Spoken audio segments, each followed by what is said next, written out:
Geopolitics still rank as what they see as their biggest risk. And so our C-suite executives are thinking the same things that we're thinking. What is the duration? How long is this going to go on? And then, of course, so many companies are consumer facing. And so one of their biggest questions is how resilient is the American consumer? And is there a breaking point? And how are they going to choose to spend their money when we're still seeing persistent inflation?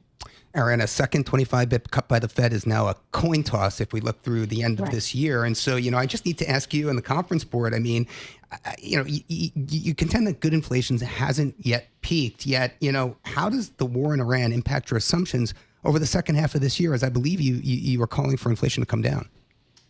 Right. So again, it's about duration. We've been modeling, our team has been meeting to model everything out. And when you model things out, one of your previous guests said 9 months, right? Like, how do we know 9 months? Right. And so modeling oil prices, we can throw in different durations. We can see that inflationary impact. We know oil and gasoline in the US is a must have, a must buy. Folks need to get to work. That is not discretionary. And so it is tricky. It's very tricky. I think the other thing is we're looking at if this really has a long duration, what is the impact on things like fertilizer and on different plastic materials? Many of our members, our corporate members, make a lot of things globally that involve petrochemical plastics that are made in China still or made in other Asian countries. And so that flow of supply is Yep. also going to have to be looked at the longer this persists. Well, Erin, I'm so delighted you want to go underneath the hood with me here. I mean, let's talk about the drivers of CPI, right? Let's talk about shelter costs, goods Right. inflation, discretionary spending patterns for insurance, airlines, for recreation.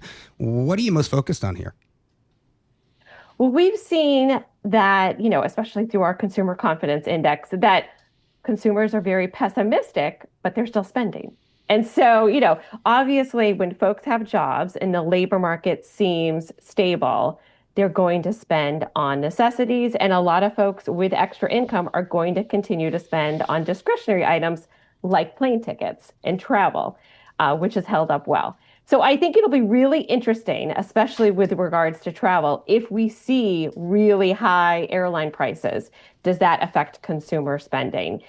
If we see the labor market continue to weaken after our most recent sort of dismal report, does sort of the index, the consumer feelings change? And do they change their behavior as a result of what's happening?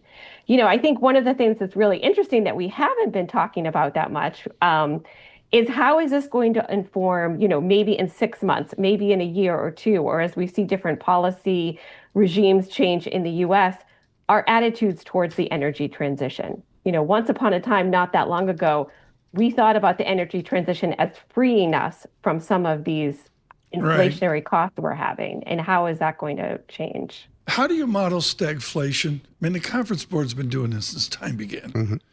Like, Yeah. before the geologic formation of the Gulf of Mexico or the Gulf of America. How do you model stagflation?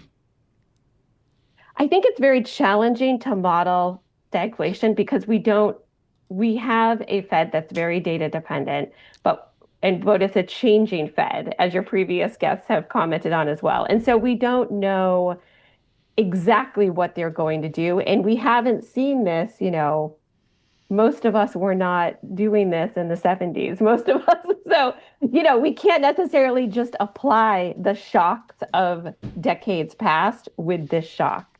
It will be a new shock. It will be different.